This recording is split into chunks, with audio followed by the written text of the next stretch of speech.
here's a question for you.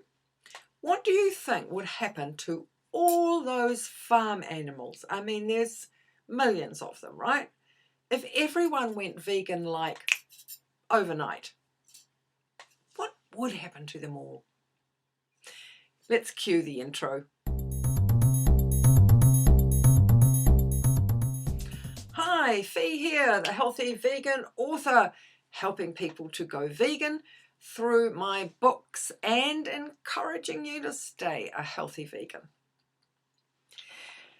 Now, surprisingly enough, this particular question comes up quite a lot, and people seem to have this idea that if they go vegan, it will mean that everyone will go vegan. And that inevitably means that cows, pigs, sheep and chickens will be let loose to roam around the world willy-nilly. So let's get real.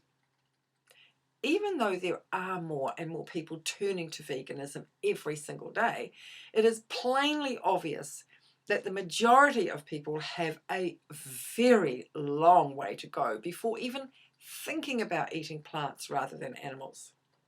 So the likelihood of millions of farmed animals roaming the world is quite honestly a very bizarre notion. The first thing to understand is that farm animals are bred into existence specifically for us to eat or use their milk. There's no other reason. Humans control the breeding in most cases, especially in factory farms and in large dairy farms. So in these breeding practices are dreadful. Take the dairy farm. It is by artificial insemination, which is an abusive and cruel practice.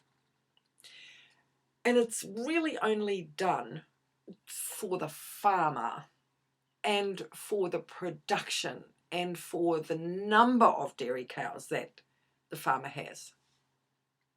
So when consumer demand for, say, the dairy increases, the number of dairy cows increases purely to meet the demand. When the consumer demand for dairy decreases, as it kind of is now with more and more people having the plant milks and dairy-free products, so the number of dairy cows bred into existence reduces as well. So, which is, kind of like really logical. Now, the same goes for chickens and pigs and beef. The less demand for pork or chicken or eggs, the less number of these animals are bred. There are so many people out there who really have no idea about veganism or plant-based nutrition. Yes, it's becoming more prevalent, especially on social media, but a person, for example, who is into gaming has the focus on the next game and is not at all seeing or taking in any vegan message because it's just not relevant.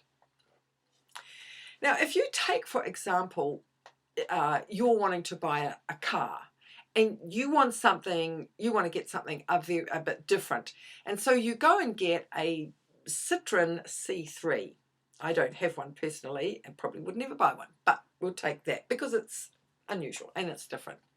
But I can guarantee you that once you've got that car, you'll see Citroen C3s all over the place. Now, the same goes for the gamer. It's not until something happens that gets his curiosity up. For example, he might see the Cube of Truth in his city every so often, but he doesn't take any notice until one day he stops and looks. Now the wheels start working. The chances are he still won't go vegan that day. In fact, it may be months or years later before he does. But he opens his mind to seeing more and more vegan messages. So you see, there's no way everyone will go vegan all at the same time, much as I'd like to think that they would. which means that the argument of where all the animals go is rather irrelevant. And now it's time for the wee bonus fact.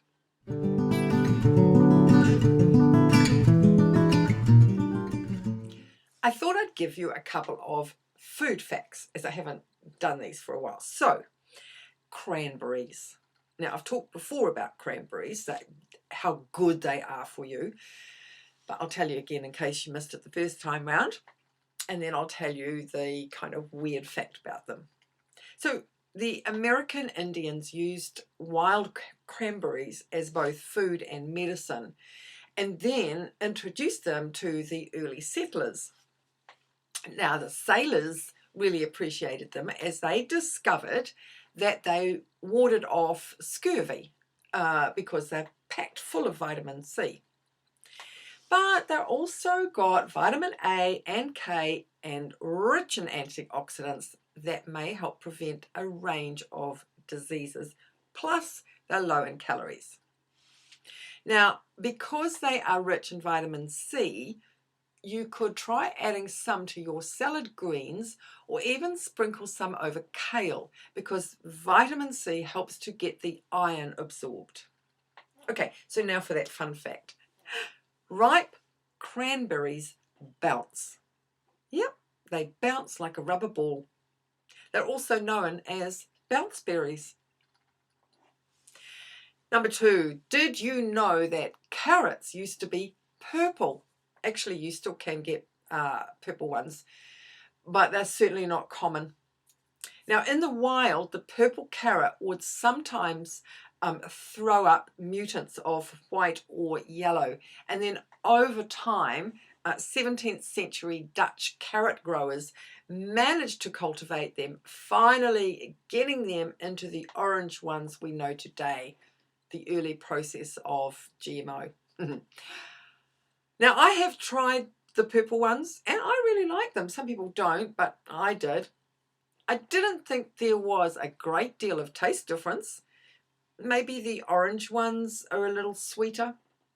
But hey, it would be really cool to have a nice mix of the orange and purple on the plate. And I'm sure that the purple colour has got some other benefit.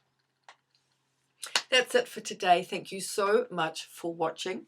If you got something from this video, please share, give it a thumbs up and subscribe. Clicking that notification bell so you don't miss the next one. Remember, have great food, make it whole plant-based, and be compassionate to all animals, including humans.